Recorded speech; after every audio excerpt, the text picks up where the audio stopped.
ఈ మనకు ఈరోజు 16వ అధ్యాయము. ఈ 16వ అధ్యాయము ఎస్ దైవాసుర సంపద విభాగ యోగము. దైవ అంటే దైవీ గుణాలు కల వాళ్ళకి అలాగే అసురులు వాళ్ళది సంపదలు అంటే వాళ్ళ గురించి విశ్లేషణ అనమాట. అంటే దానవ ప్రవృత్తిని కలిగిన వాళ్ళు అసురులు అంటే శాస్త్ర నియమాలను పాటింపక విపరీత తలంపులతో జీవించేవారు. ఇక్కడ దైవాసుర సంపద విభాగం అంటే దేవతలు రాక్షసులు కాదు వచ్చేది, ఆ గుణాలు కలిగిన వాళ్ళు. ఇప్పటికి అందరికీ ఉత్తమ గుణాలే ఉండవు కదా, ఆ గుణాలతో ఉన్నవారు ఎలా ఉంటారు, వాళ్ళు విపరీత తలంపులతో జీవించే వాళ్ళు ఎలాంటి జన్మలు పొందుతారు, నీచ జన్మలు అనమాట. అలాంటి జన్మలు పొందినప్పుడు ఈ భవబంధంలోనే చిక్కుబడి ఉంటారనమాట. కానీ దైవీ గుణాలు కలిగిన వాళ్ళు సత్వగుణంలో ఉంటారు కదా, కలిగి ఉండి శాస్త్ర ప్రమాణాలకి విధి నియమాలను పాటిస్తూ కట్టుబడి నియమిత జీవనాన్ని గడిపే వాళ్ళు క్రమంగా ఎక్కడికి ప్రవేశిస్తారు, ఆధ్యాత్మిక పూర్ణత్వాన్ని పొందేకి అవకాశము ఉందన్నమాట. అది మనకి ఈరోజు అధ్యయనము తెలుసుకుంటాం. ముందుగా దేవతలు అసురులు అంటే ఎవరు అనేది మనము చెప్పాం కదా, ఎలా ఉంటారు అని. అలాగే ఇప్పుడు ఆ గుణాలు కలిగిన జీవన విధానము ఎలా ఉంటుందో చూద్దాం. ఓం అజ్ఞానతిమిరాంధస్య జ్ఞానాంజన శలాకయా చక్షురున్మిళితం యేన తస్మై శ్రీ గురవే నమః. శ్రీ చైతన్య మనోభీష్టం స్థాపితం యేన భూతలే స్వయం రూప కదా మహ్యం దదాతి స్వపదాంతికం. నమ ఓం విష్ణుపాదాయ కృష్ణప్రేష్టాయ భూతలే శ్రీమతే భక్తివేదాంత స్వామిన్ ఇతి నామినే.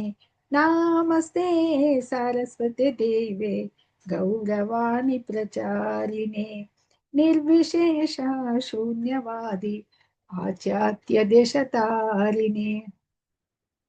వందేహం శ్రీగురో శ్రీయుతాపదకమలం శ్రీగురూన్ వైష్ణవాంశ శ్రీరూపం సాగ్రజాతం సహగణ రఘునాథాన్వితం తం సజీవం సాద్వైతం సావధూతం పరిజన సహితం కృష్ణ చైతన్య దేవం శ్రీరాధా కృష్ణ పాదాన్ సహగణ లలితా శ్రీ విశాఖాన్వితాంశ. హే కృష్ణ కరుణా సింధు దీనబంధో జగత్పతే గోపేశ గోపికా కాంత రాధా కాంత నమోస్తుతే. తప్త కాంచన గౌరాంగి రాధే వృందావనేశ్వరి వృషభానుసుతే దేవి ప్రణమామి హరిప్రియే. వాంఛాకల్పతరుభ్యశ్చ కృపా సింధుభ్య ఏవ చ పతితానాం పావనేభ్యో వైష్ణవేభ్యో నమో నమః. జయ శ్రీ కృష్ణ చైతన్య ప్రభు నిత్యానంద శ్రీ అద్వైత గదాధరా శ్రీవాసాది గౌర భక్త బృంద. హరే కృష్ణ కృష్ణ కృష్ణ హరే హరే, హరే రామ రామ రామ హరే హరే. హరే కృష్ణ కృష్ణ కృష్ణ హరే హరే, హరే రామ రామ రామ హరే హరే. హరే కృష్ణ కృష్ణ కృష్ణ హరే హరే, హరే రామ రామ రామ హరే హరే. హరే కృష్ణ. భక్తులందరికీ స్వాగతం అండి. నేచర్స్ గుణాలు, డివైన్ అండ్ దైవాసుర సంపద విభాగం. డివైన్ అంటే డెమోనైక్, నేచర్స్ గుణములు. హరే కృష్ణ. మొట్టమొదట శ్లోకాలు మనకి ఒక 3 శ్లోకాల్లో దైవీ గుణాలు భగవంతుడు వివరిస్తాడు అనమాట. శ్రీ భగవాన్ ఉవాచ. అవి ఆ శ్లోకాలు ఇక్కడ ఉన్నాయి. అపయం సత్వ సంశుద్ధి జ్ఞానయోగ వ్యవస్థితి దానం తమస్య యజ్ఞస్య స్వాదాయస్తవ ఆర్చవం అహింసా సత్యం అక్రోధ త్యాగ శాంతిరపైశునం దయా భూతేష్వలోలుప్త్వం మార్దవం హ్రీరచాపలం తేజక్షమా ధృతి శౌచం అద్రోహో నాతిమానిత భవంతి సంపదం దైవీం అభిజాతస్య భారత. అర్జునుడికి భగవంతుడు వివరిస్తున్నాడు అన్నమాట దైవీ లక్షణాలు ఎలా ఉంటాయి అని. శ్రీకృష్ణ భగవానుడు పలికెను, ఓ భరతవంశీయుడా, నిర్భయత్వము, చిత్తశుద్ధి, ఆధ్యాత్మిక జ్ఞాన సాధన, దానము, ఇంద్రియ నిగ్రహం, యజ్ఞాచరణం, వేద పఠనం దైవీ లక్షణాల్లో మొట్టమొదట ఒక 4, 5 ఒక 10 వరకు చూద్దాం. ఇవి 26 లక్షణాలు అన్నమాట. లక్షణాలు 26 ఉంటాయి. మొట్టమొదటి 26లో నిర్భయత్వము, చిత్తశుద్ధి, ఆధ్యాత్మిక జ్ఞాన సాధన, దానం అంతవరకు చూద్దాం. నిర్భయత్వం అంటే భయరాహిత్యం. ఎలా ఉండాలి ఆ భయరాహిత్యం అనేది అక్కడ మనకి గత అధ్యాయంలో ఏం చూసాం నిన్న? సంసార వృక్షం అనేది ఒక భౌతిక జగత్తు ఒక వృక్షంతో పోల్చబడింది కదా. అవి జీవుల కర్మలు ఇవి చూసాం. అంటే మనకి ఇప్పుడు వేదాలను అనుసరించి సత్వగుణ కర్మలు ఎలా వెళ్తూ ఉంటాయి? సత్వగుణ కర్మలు దైవీ ప్రకృతి. సత్వగుణంలో ఉండి చేసే కర్మలన్నీ కూడా దైవీ ప్రకృతి అని మనం చూసాం. ఇలాగే కొద్దిగా ఈ దైవీ స్వభావం గల దేవతలు, అసుర స్వభావం గల దానవులు కూడా మనకు వచ్చింది ముందుగా. ఈ దివ్య స్వభావమైన ఈ ఏవైతే వీళ్ళు సన్యాస ఆశ్రమ ధర్మాలు ముందుగా తెలుసుకోవాలి. చెప్పాం గతంలో చాలాసార్లు. ఆశ్రమ ధర్మాల్లో బ్రహ్మచర్యము, గృహస్థాశ్రమము, వానప్రస్థము, సన్యాసాశ్రమము అని చెప్పుకున్నాం కదా. ఈ ఆశ్రమంలో ఉన్న వాళ్ళు ఖచ్చితంగా వాళ్ళు నియమాలు పాటించాలన్నమాట. వాళ్ళు ఎప్పటికీ ఒంటరి వాడు అలా ఎలాంటి భయం ఉండకూడదు, ఎవరికి నిర్భయంగా ఉండాలన్నమాట. అభయం అంటే భయరాహిత్య స్థితి అనేది వాళ్ళకి ఖచ్చితంగా ఉండాలి. అలాగే వాళ్ళు ఈ నెక్స్ట్ మనకి ఈ నిర్భయత్వం, చిత్తశుద్ధి ఉండాలి. చిత్తశుద్ధి, ఆ చిత్తశుద్ధి తర్వాత ఆధ్యాత్మిక జ్ఞాన సాధన. ఎలాగంటే ఈ జ్ఞానయోగ వ్యవస్థితి, అది ఆధ్యాత్మిక జ్ఞాన సాధన అన్నమాట. దానం, ఇప్పుడు వీళ్ళకి దానం అంటే వీళ్ళకి దానం ఇచ్చేది కాదు. నెక్స్ట్ మనకి గృహస్థాశ్రమానికి వెళ్ళిపోవాలి. అందులో మెయిన్గా ముఖ్యమైనది ఏదంటే గృహస్థాశ్రమ ధర్మం. ఆ గృహస్థాశ్రమ ధర్మం వాళ్ళకి ఏం చేస్తుంటారు? వాళ్ళు యజ్ఞయాగాదులు అవి చేస్తూ ఉంటారు కదా. ఆ యజ్ఞయాగాదుల్లో వాళ్ళు మామూలుగా యజ్ఞయాగాదులు నేటి కాలంలో నిషేధింపబడింది నిజమే. మామూలుగానే న్యాయబద్ధమైన జీవనం ద్వారా మనకి ధనాన్ని సంపాదిస్తూ ఉంటారు కదా గృహస్థులు. అందులో కృష్ణ భక్తికి కానీ దేనికి కానీ ఒక మంచి కార్యాలకి దానం వసుకుతూ ఉండాలన్నమాట. ఆ దానాల్లో కూడా 3 రకాలు వస్తాయి మనకి. సాత్విక దానము, రాజసిక దానము, తామసిక దానము అని. సాత్విక దానం అనమాట అంటే కరెక్ట్ అయిన పర్సన్కే దానం చేయాలన్నమాట. తదుపరి ఇంద్రియ నిగ్రహం ఉండాలి. ఇంద్రియ నిగ్రహం అనేది ఉండాలి. యజ్ఞాచరణము అంటే వేరొక అంశం. ఎందుకు యజ్ఞాలకి ధనం కావాలి. ధనం కావాలంటే ఏం చేయాలి? మనకి న్యాయ మార్గంలో ధనాన్ని సంపాదిస్తూ ఉంటారనమాట. ఈ బ్రహ్మచర్యము, వానప్రస్థము అలాగే సన్యాసాశ్రమంలో ధనం సంపాదించేదానికి లేక వాళ్ళకందరికీ ఇతరులపై ఆధారపడి ఉంటారు వాళ్ళు. ఈ వేదాల్లో నిర్దేశించబడిన కార్యాలు కేవలం గృహస్థులకే అనమాట. అంటే ఇప్పుడు లేవు. సంకీర్తన యజ్ఞమే మనకి చెప్పబడింది. హరే కృష్ణ హరే కృష్ణ కృష్ణ కృష్ణ హరే హరే, హరే రామ రామ రామ హరే హరే. ఇవి నిర్భయత్వము, చిత్తశుద్ధి, ఆధ్యాత్మిక జ్ఞాన సాధన. ఆశ్రమ ధర్మాల ప్రకారం చూసుకుంటే మనకి సన్యాసాశ్రమం వాళ్ళకి అనమాట. దానము, ఇంద్రియ నిగ్రహము, యజ్ఞాచరణము ఇవి గృహస్థాశ్రమం అంటే గృహస్థులకి నిర్ణయించబడ్డాయి. తదుపరి ఈ వేద పఠనము, ఈ వేద పఠనము, తపస్సు అనేది స్వాధ్యాయం. ఈ వేద పఠనం బ్రహ్మచారులకి. పూర్వం ఎలా ఉండేది? వర్ణాశ్రమ ధర్మంలో 25 సంవత్సరాల వరకు బ్రహ్మచర్యం పాటిస్తూ గురువుల దగ్గర ఆశ్రమంలో చదువుకుంటూ ఉంటారనమాట. తపస్సు, అలాగే ఈ తపస్సు అనేది ముఖ్యంగా వానప్రస్థాశ్రమం. అంటే బాధ్యతలు తీరిన తర్వాత వాళ్ళు ఒక అడవులకు వెళ్ళి భార్యాభర్తలైనా వెళ్ళొచ్చు, కానీ ఎటువంటి నియమ నిర్దేశాల్లో ఉండాలన్నమాట. వెళ్ళి వాళ్ళు తపస్సు ఆచరిస్తూ ఉంటారనమాట. జీవితాంతం గృహస్థాశ్రమంలో ఉండకూడదు, వెళ్ళాలి. 25 సంవత్సరాలు బ్రహ్మచర్యము, 20 సంవత్సరాలు గృహస్థాశ్రమం, 20 సంవత్సరాలు వానప్రస్థం, 20 సంవత్సరాలు సన్యాసాశ్రమం అని పూర్వము నిర్ణయించబడింది వర్ణాశ్రమ ధర్మం. అలాగే సరళ స్వభావము, సరళ స్వభావం కలిగి ఉండాలి. ఆర్జవం అంటే కేవలము ఆశ్రమం వాళ్ళే కాక అందరికీ సరళ స్వభావం, రుజు మార్గం ఉండాలన్నమాట. కరెక్ట్గా రుజు మార్గాన్ని. అహింస, అహింస అనేది మనకి మన జిహ్వ కొరకు జంతువుల్ని చంపకూడదు అనమాట. మనకి అదే అది ముందు కూడా చాలా సార్లు వచ్చింది. మనం ఎవరు మన కోసం ఎప్పుడు కూడా సత్యమే చెప్పాలంటే కొన్ని సత్యాన్ని మన స్వలాభాన్ని కోసం దాన్ని మార్చి అసత్యంగా చేయకూడదు. అది యథార్థ భావాన్ని చెప్పాలన్నమాట. అది ప్రామాణికైన గురువు నుండి నేర్చుకోవాలి ఎలా చెప్పగలగాలని. అక్రోధము అంటే కోపం లేకపోవడం అనమాట, త్యాగము, శాంతి, అలాగే ఇతరుల దోషాలు ఎన్నకపోవడం, చాడీలు చెప్పకపోవడం, ఇతరుల దోషాలు ఎన్నకపోవడం, అన్ని జీవుల పట్ల దయ మనం కలిగి ఉండాలన్నమాట. త్యాగము, శాంతి, సుఖాలు వాంఛించకపోవడం అది ఉండాలి. ఇక్కడ రకంగా మృదుత్వం, అలాగే సిగ్గు కలిగి ఉండాలి. అంటే ఏమి సిగ్గు అంటే మనకి ఇక్కడ అంటే వినమ్రతగా ఉండాలన్నమాట. మృదుత్వం, లోక విరుద్ధమైన మరి శాస్త్ర విరుద్ధమైన కర్మాచరణ అందు సిగ్గు కలిగి ఉండుట, ఇది చాలా మెయిన్. వినమ్రత, వాటి ఎందు మనం ఏదైనా ఎంత మంచివాడైనా ఏదైనా పొరపాటు చేసినా ఒక రకమైన సిగ్గు పొందుతాడు అన్నమాట. మనం అదే అలా ఉండాలి, వినమ్రంగా ఉండాలి, అలాంటివి చేయకుండా. అలాగే దృఢ నిశ్చయం, మెయిన్ చాలా ముఖ్యమైనది దృఢ నిశ్చయం అనేది అనమాట. దేని అందు దృఢ నిశ్చయం ఉండాలా, మనకి దేంట్లో కూడా ఒక పక్కకి పోకూడదు అనమాట, అంత దృఢ నిశ్చయంగా ఉండాలి.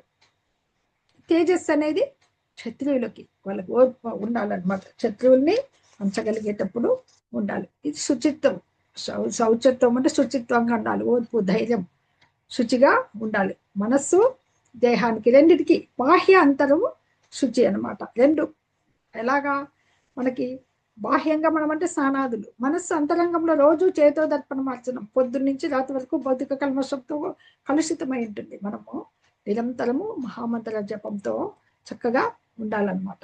ఇంకా ఇది వ్యవహారాలకు కూడా సంబంధించిన ఇది ఉండాలి, శుచిత్వం అంటే అంతరంగంలో. ఎలాగప్పుడు ఐశ్యులు ఏం చేస్తారు, మళ్ళా మన వర్ణాశ్రమ ధర్మానికి వస్తున్నాం, వాళ్ళు వ్యాపారం చేస్తూ ఉంటారు.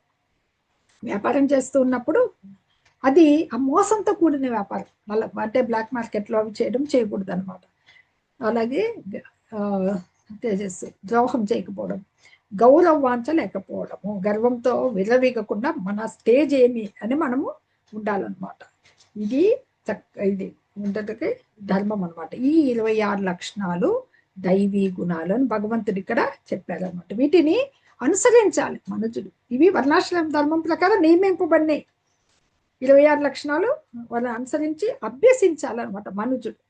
భౌతిక స్థితి ఎంత దుర్బలంగా ఉన్నా మనము ఈ గుణాలను అభ్యసించితే, పెంచుకుంటే మెల్లిమెల్లిగా దివ్యానుభవ స్థితికి వెళ్ళగలుగుతామని మనకి ఇక్కడ ద్రౌపదుల వారు చెప్పారనమాట. ఇది భగవంతుడు నిర్ణయించిన 26 ఇవి దైవీ గుణాలు. హరే కృష్ణ. ఇప్పుడు అసలీ గుణాలు చూద్దాం. దంభోదర్పోభిమానశ్చ క్రోధ పారుష్యమేవచ అజ్ఞానం చ అభిజాతస్య పార్థ సంపదమాసురీం. ఓ పార్థ, గర్వము, పొగరు, దురహంకారము, క్రోధము, మొరటుదనము మరియు అజ్ఞానం అనేటివి అసలీ స్వభావం గల వారి లక్షణాలు. ఎలా ఉంటాయి చూడండి. గర్వము, పొగరు, అసలీ సంపద లక్షణాలు ఎంత వాళ్ళకి నరకాలకి ఇవి రాజమార్గం అనమాట. మనకి ఇక్కడ భగవంతుడు కాళింది నదిలో కాళీయుడి యొక్క గర్వాన్ని అంచడం చూస్తున్నాం. అహంకారంతో బుసలు కొడుతూ నన్ను ఎవరేం చేయలేరని విషాన్ని చింపుతూ పొగరు అన్ని భగవంతుడి చేతిలో అనిగిపోతాయి అన్నమాట. అజ్ఞానం అనేటి అది ఉంటాయి అన్నమాట. ద ఫాల్స్ ప్రిస్టేజ్ అనేది ఉంటాయి. ఎందుకంటే మామూలుగా జనులకు మీరు చూస్తూ ఉంటారు, ఎక్కువ చదువుకున్నా కానీ, ఎక్కువ అధిక ధనం వచ్చేసినా కానీ ఆ అహంకారం, గర్వం పెంచుతాయి అన్నమాట మనుషులకి. ఇతరులచే అందరు నన్ను గౌరవించాలని చాలా మందికి ఉంటుంది. గౌరవింపబడేదానికి అర్హత ఉండదు, ఉండకపోయినా కానీ ఆశిస్తారనమాట. ఇంకా కోపం ఎలా వస్తుంటుంది వాళ్ళకి, చిన్న విషయాలకే కోపం వచ్చేస్తుంటుంది అనమాట. ఏనా కొందరిని చూస్తుంటారు అసలు మృదువుగా మాట్లాడటమే రాదనమాట. ఏది చెయ్యాలో ఏది చేయకూడదు అనేది జ్ఞానం కూడా ఉండదన్నమాట. ఇతరులని అసలుకి వాళ్ళు ఆశించరు. ప్రామాణిక గురువు లాంటి వాళ్ళు, గొప్ప పెద్దవాళ్ళని అసలు అనుసరించరు అన్నమాట. ఇలాంటి లక్షణాలు అసలు పుట్టుకతోనే వస్తాయన్నమాట. తల్లి గర్భంలోనే వచ్చేస్తాయి. ఇంకా పెరిగి పెద్దగైనారంటే అవి డెవలప్ చేసుకుంటూ ఉంటారన్నమాట. అవి తదుపరి పోగొట్టుకోవాలంటే చాలా కష్టం. ఎస్, ఇక్కడ మనకి చక్కని ఘట్టం చూపిస్తున్నారు. అజ్ఞానము, పొగరు, దురహంకారము, క్రోధము, పక్షత్వం, గర్వం, ఇందాక చెప్పిన లక్షణాలన్నీ మనకి ఈ జూదంలో కౌరవుల పట్ల చూస్తామన్నమాట. దాంతో కదా ధర్మం యొక్క 4 స్తంభాలు, పాదాలు మనకి యుగ ధర్మాలు ఉండేటివి అనమాట. సత్యయుగంలో తపస్సు ఉండేది. నిరాడంబరము, శుచి, తపస్సు, ఆస్టరిటీ. తర్వాత దయ, త్రేతాయుగంలో మనకి దయ. తదుపరి ద్వాపర యుగంలో ఇది వస్తుంది, శుచిత్వం, శుభ్రత, క్లీన్లీనెస్. సత్యము అనేది, నిజాయితీ అనేది ఇప్పుడు కలియుగానికి అది ఒంటి పాదంతో నడుస్తుంది. ఇవన్నీ వెళ్ళిపోయాయి అన్నమాట.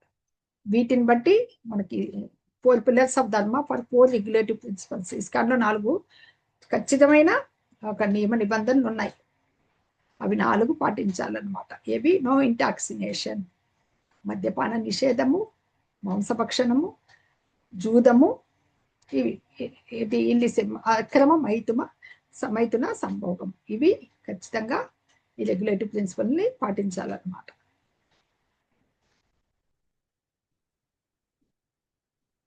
ప్రతి కుటుంబం యొక్క కృష్ణుడు కేంద్ర బిందువుగా ఉన్న కుటుంబం అంటే అసలు లక్షణాల్లో ఉన్న వాళ్ళు ఎట్లా కలహాలతో ఉంటుంది. కలియుగం కలహాల యుగం. కృష్ణుడు కేంద్ర బిందువుగా ఉన్న కుటుంబము ఎంత ఆనందాలతో నిండి ఉంటుంది అని మనకి ఇక్కడ ఎగ్జాంపుల్ చూపిస్తుంది.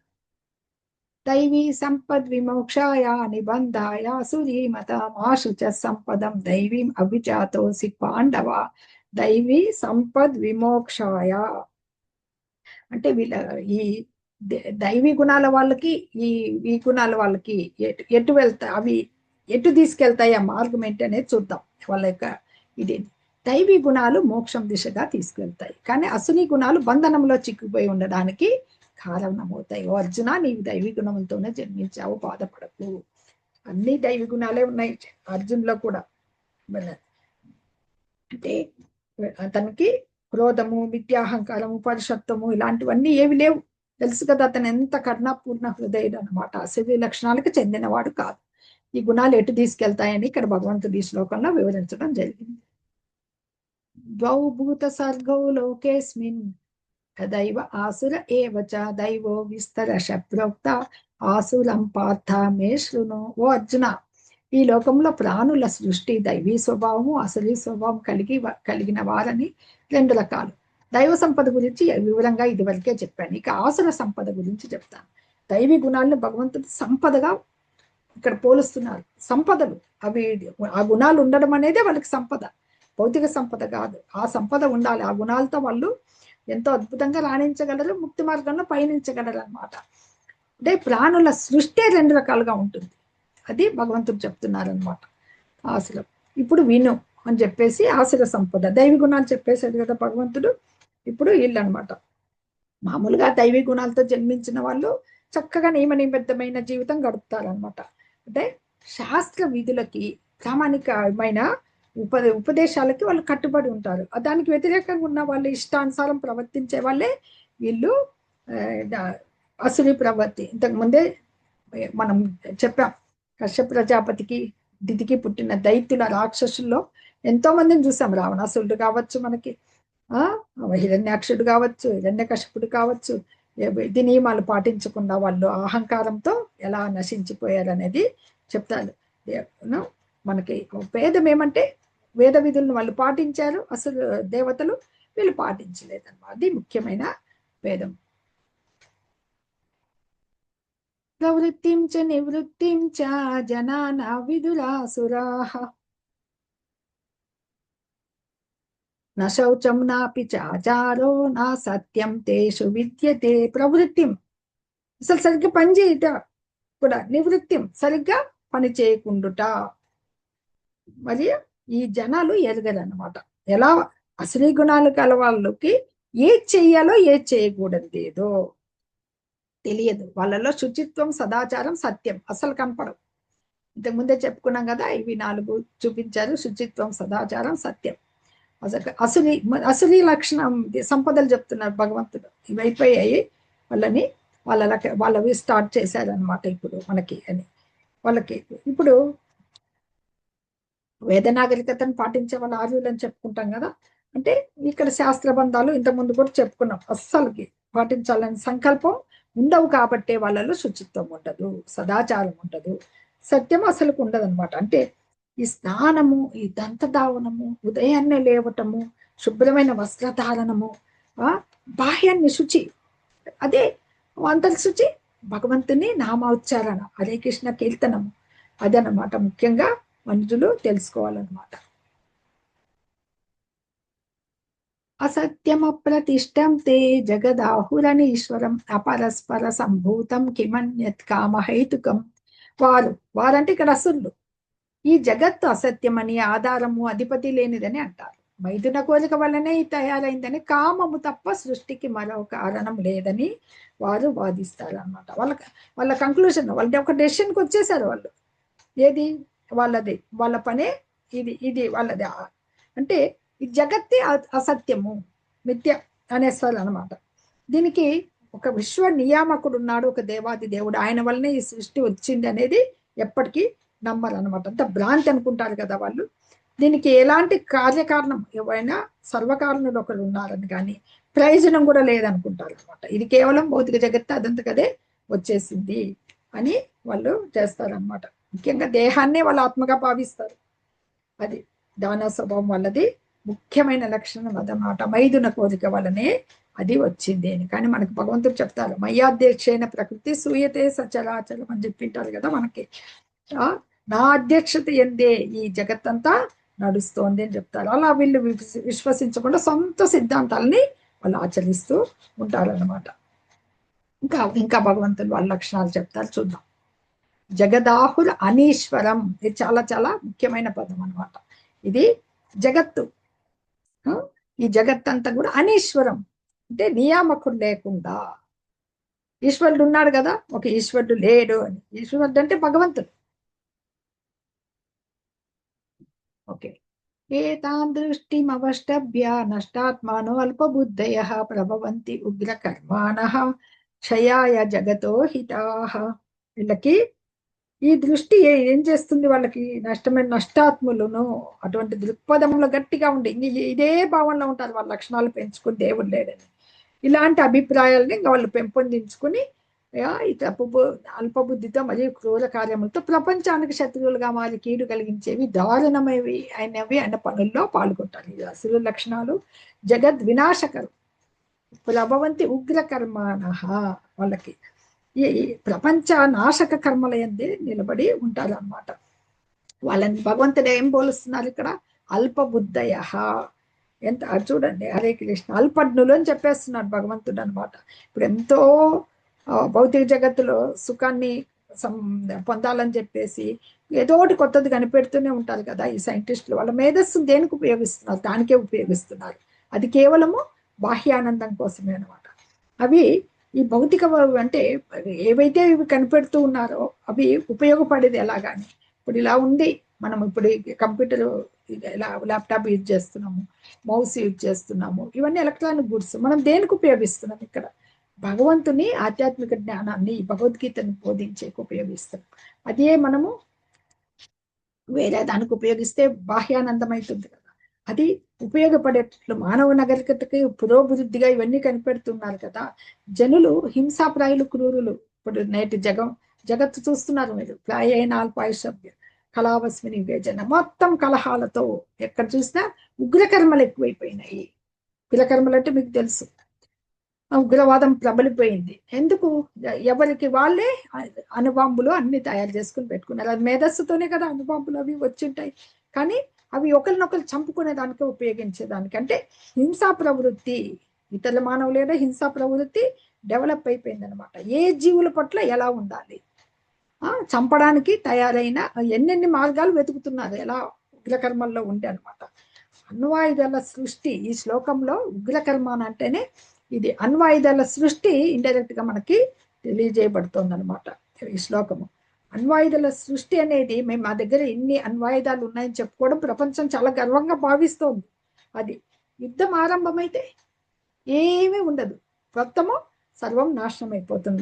మనల్ని అటు యుద్ధము మొత్తం ప్రపంచాన్ని నాశనం చేస్తుంది అనమాట. అది ప్రపంచ వినాశనానికే సృష్టింపబడింది. క్షయాయ జగతో అహితాహ, భగవంతుడు చెప్తున్నారు. క్షయాయ నాశనం కొరకు, క్షయాయ జగత్తునంతా హితము కానటువంటి నాశనం కోసమే ఈ ప్రభవంతి ఉగ్రకర్మానః దీంట్లో పాల్గొంటున్నారు వీళ్ళు అల్పబుద్ధులు అంటారు. ఏదైనా ఒక మేధస్సుని ఒక శాంతి కొరకు, ప్రపంచ శాంతి కొరకు ఉపయోగించాలి కానీ ప్రపంచ నాశనానికి ఉపయోగిస్తున్నారు. భగవంతుడు ఇక్కడ చెప్పేశారనమాట. ఎలా అసురీ లక్షణాల్లో ఉంటాయి, అసుర స్వభావుల నమ్మకాలు ఎలా ఉంటాయి అనేది ఈ టేబుల్లో చూద్దాం. శాస్త్రాలను అనుసరించదు, వారికి చేయదగినవి మరియు చేయకూడనివి ఏమిటో తెలియదు. అలాగే నేను సమగ్రులను మరియు శక్తివంతులను, ఆ భావం బాగా ఎక్కువగా ఉంటుంది. నేనే నాకు అన్నీ తెలుసు అని. అసభ్య ప్రవర్తన, అసత్యవంతులు, స్వీయ కేంద్రీకృతం, తన మీదే ఫోకస్ చేసుకుంటారు. నేనే సర్వ నియంత్రికుడిని, భోక్తను. నియంతలు ఎంతమందో ఉన్నారు. అపరిశుభ్రత, వారు నియమాలను ఇష్టపడరు, పాటించరు వేద నియమాలు. వాళ్ళ స్వభావం అలా ఉంటుందన్నమాట. ఇక్కడ కొందరు అసూరులని మనకి దీంట్లో చూడొచ్చు. ఇక్కడ హిరణ్యకశిపుడు, ఇక్కడ కంసుడు, ఇక్కడ రావణాసుడు.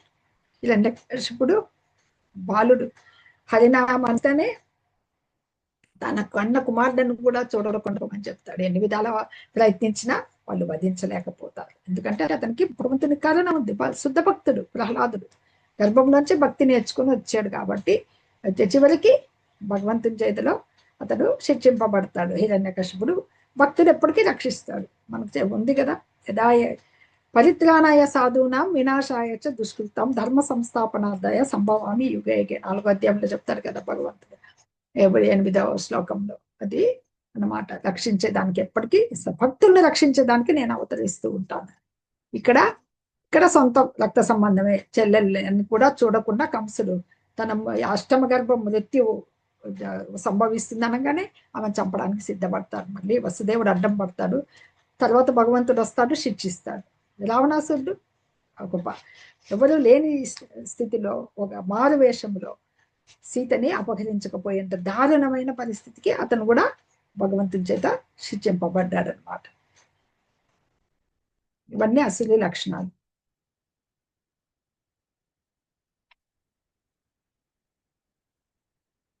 తదుపరి ఇంకా కొన్ని లక్షణాలు చూద్దాం.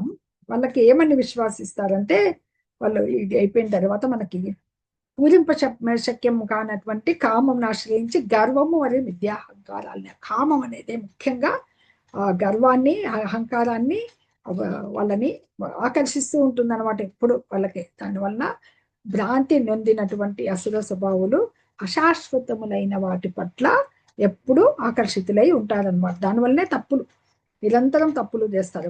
మగువ, మదిర, మాంసభక్షణము, ఇవన్నీ మత్తు పదార్థాలు, ఇవన్నీ కూడా మిథ్య. ప్రపంచంలో వాళ్ళ దగ్గర ధనం ఉందంటే వాళ్ళు ఎంత అదములైనా ఇప్పుడు గౌరవం చూపించేస్తున్నారు.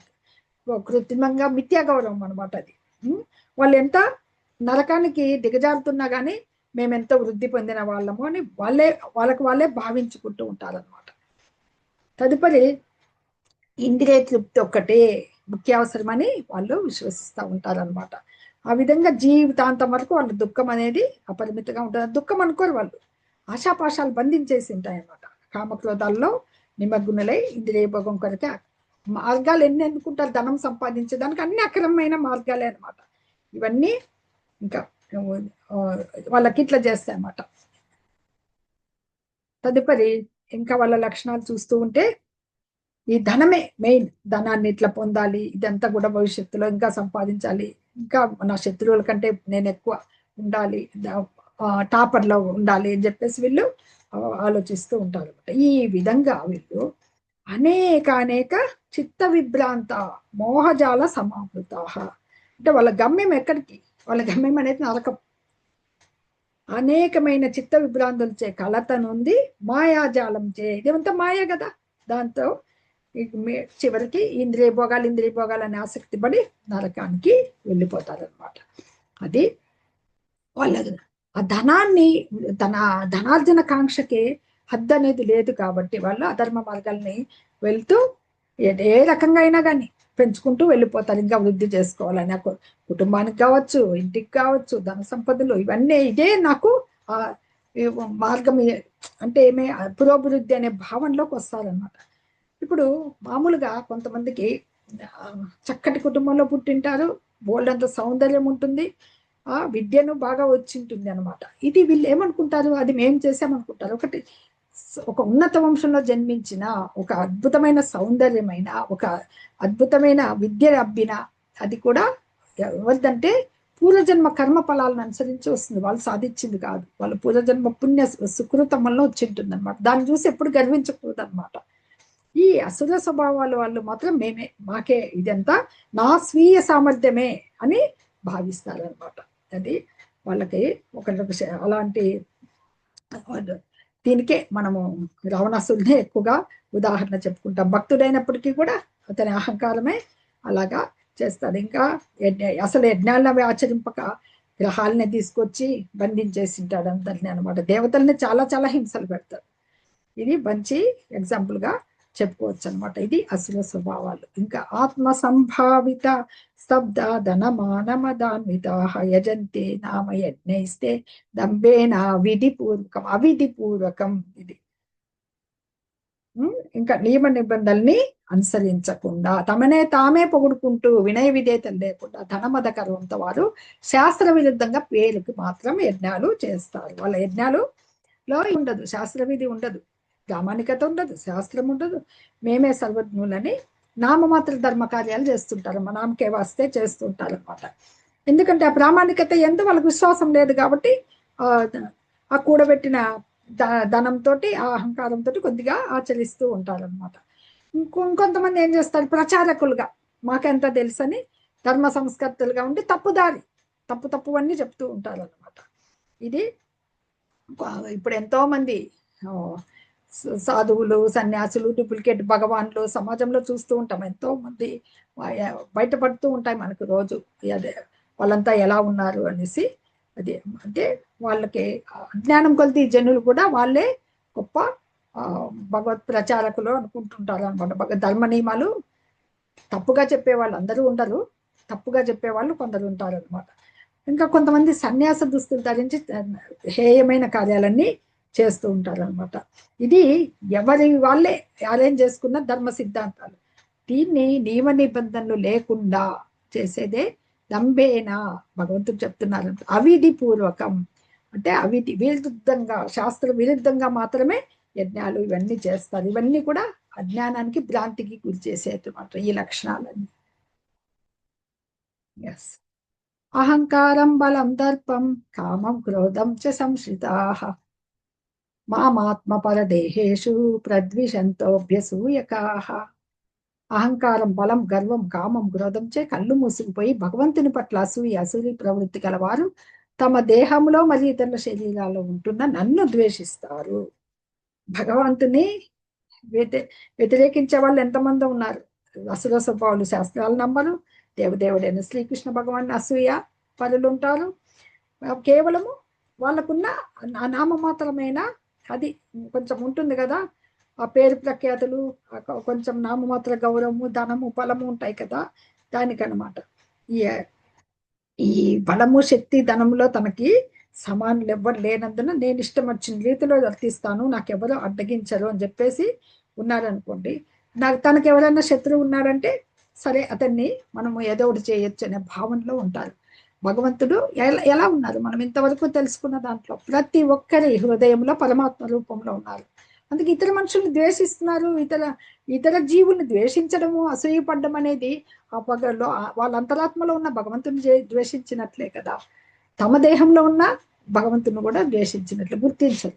ఇక్కడ చెప్పగలరా ఎవరిని చూపిస్తున్నారో ఈ ఇమేజ్ లో ఎవరన్నా? హరే కృష్ణ.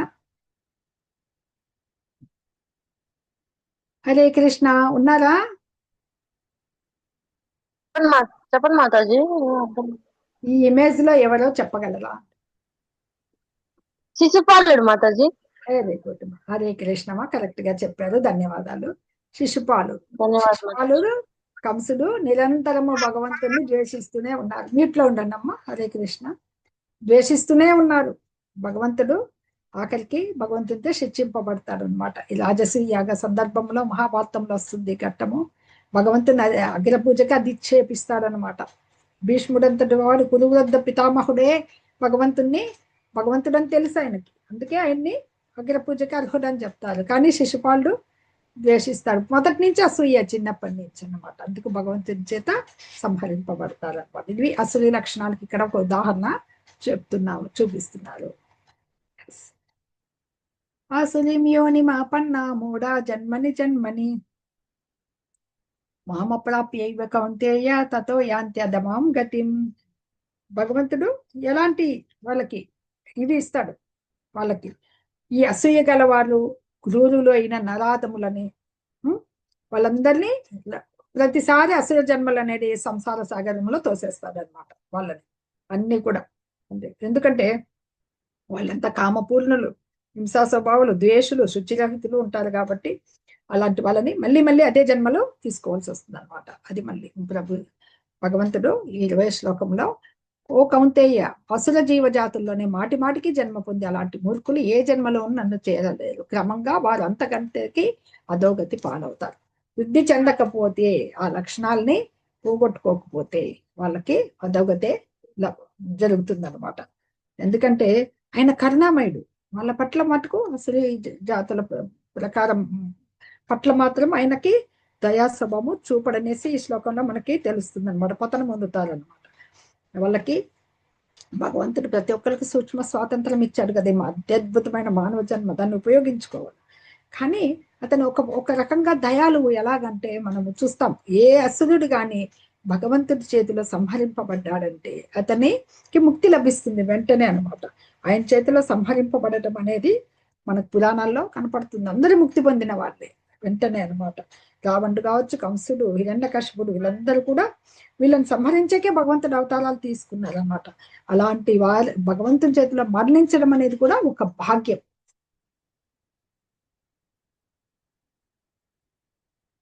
త్రివిధం నరకస్యేదం ద్వారం నాశనమాత్మనః కామ క్రోధస్తథా లోభః తస్మాదేతత్రయం త్యజేత్. కామము, క్రోధము మరియు లోభము నరకానికి దారి తీసే 3 ద్వారాలు.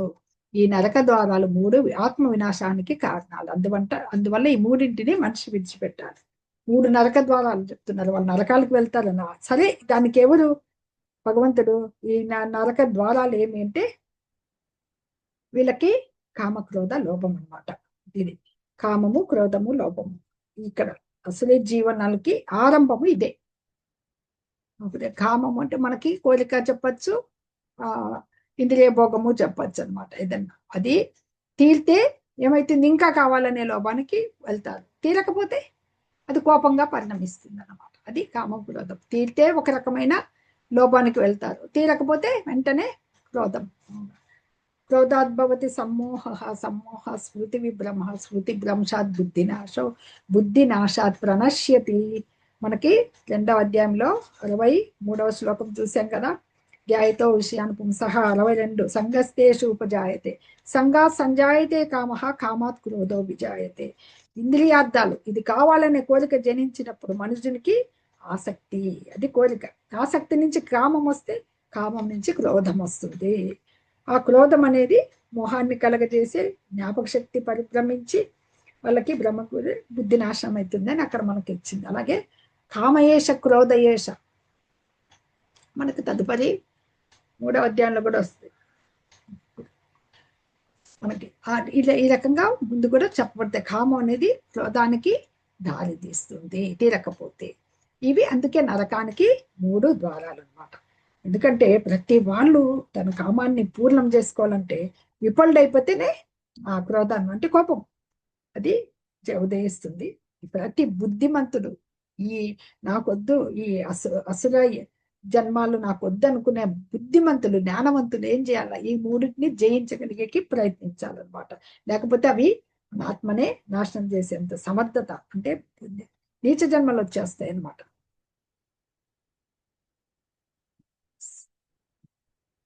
ఇక్కడ కామం, కోపం, దురాశ.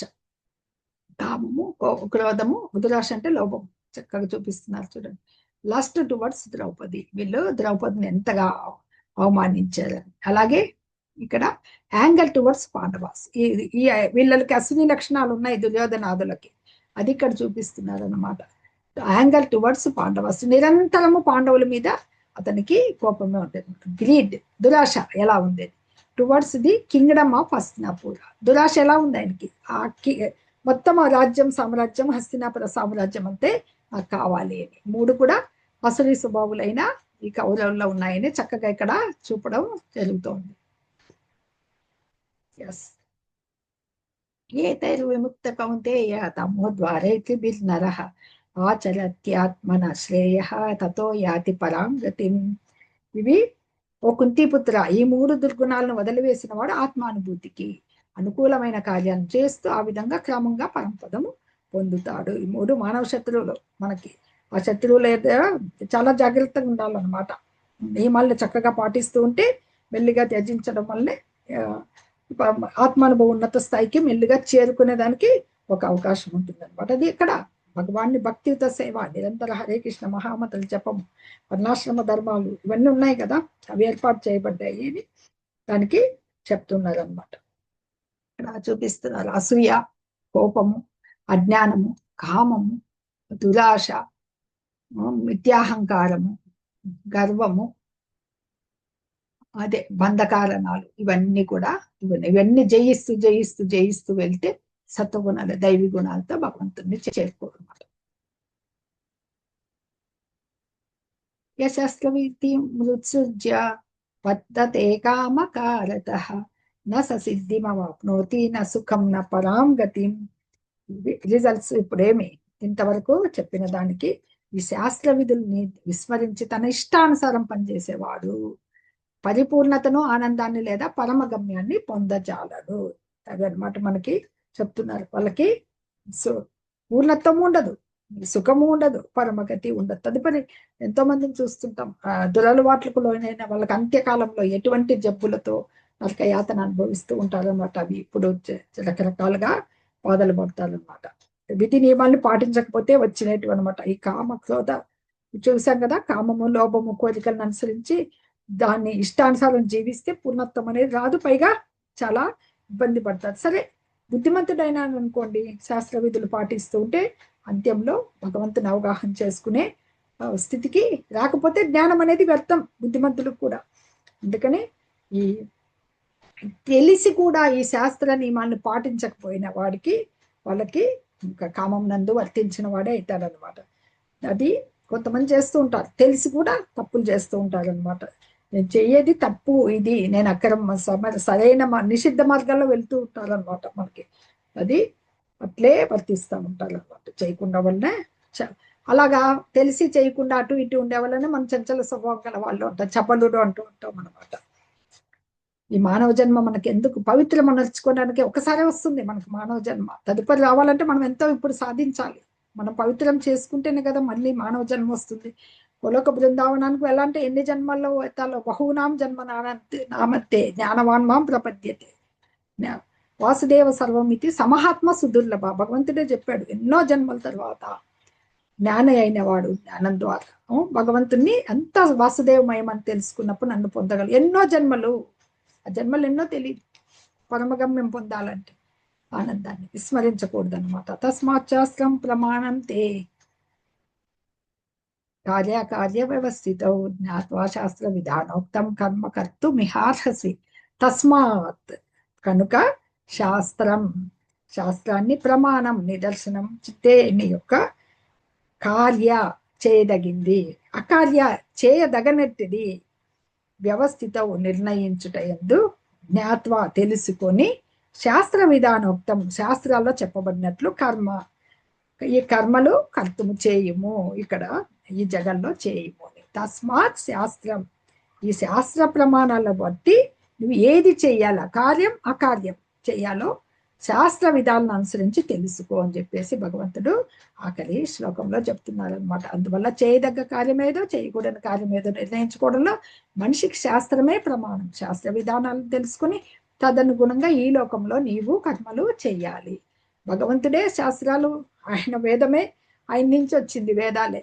కానీ ఆయన కూడా శాస్త్రాన్ని అంటే విధి విధానాలను అనుసరించి తన వర్ణాశ్రమ ధర్మాన్ని అనుసరించి క్షత్రియుడు కదా, తను తన సోదరుడైన బలరామునితో సాందీపని ముని దగ్గర అభ్యాసము గురుకులానికి వెళ్ళి విద్యను అభ్యసించాడు అనమాట. భగవంతుడు కూడా ఆదర్శంగా ఉండాలి కదా. భగవంతుడు యద్యద్ ఆచరతి శ్రేష్ఠ తత్తదేవేత రోజన, తను ఎలా ఆచరిస్తే జనులు అలాగే ఆచరిస్తాడు భగవంతుడు. అందుకే తను కూడా వెళ్ళి చదువుకున్నాడు. ఆయన అది తెలుసుకోవాలన్నమాట. ఆయనకి తెలియని విద్య అంటూ లేదు, విద్యలన్నీ ఆయన నుంచి వచ్చినవే.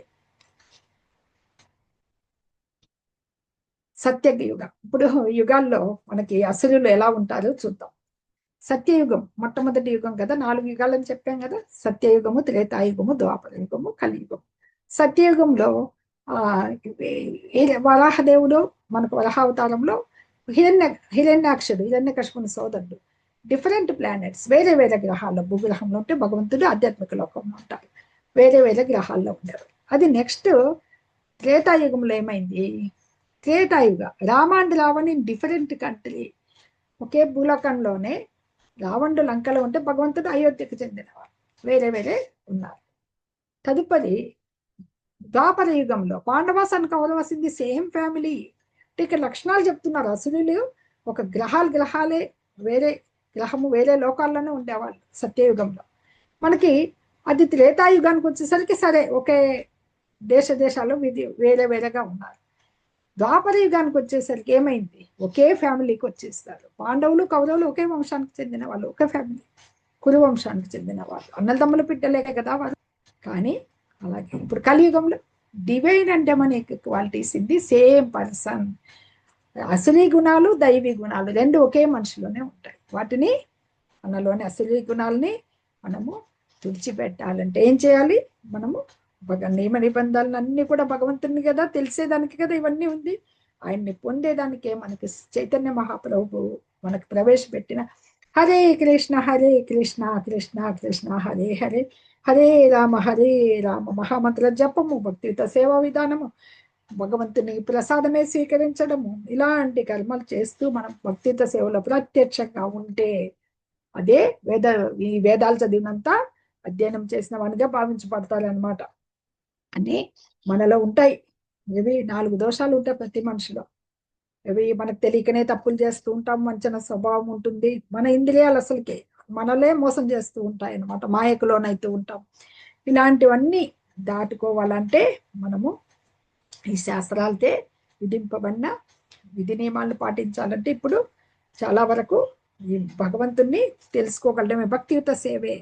ఇప్పుడు గురుపదేశాలని తిరస్కరిస్తూ శాస్త్ర విధాలను లెక్క పెట్టరు కదా, భగవంతుని హేళన చేస్తుంటారు అసలు వాళ్ళు.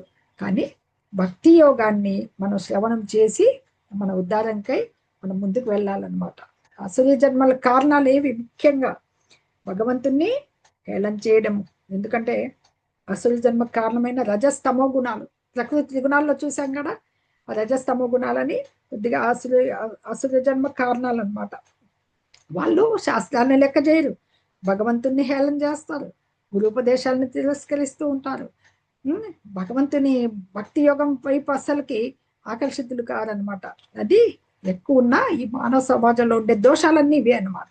ఇవే అసలు జన్మలకు కారణమైతే అనమాట. అయినా మనకి ఒక మంచి సత్సంగంలో భగవద్భక్తుల ఆశ్రయం దొరికిందంటే, బ్రాహ్మణిక గురువు దొరికాడంటే మనుషుడు ఉన్నత స్థాయికి వెళ్ళాలి. ఆ ఉన్నత స్థాయికి వెళ్ళే మార్గమే మనకి అదే భక్తియుత సేవ, భగవంతుణ్ణి ఆశ్రయించడము, ఆయన శరణ పొందడము.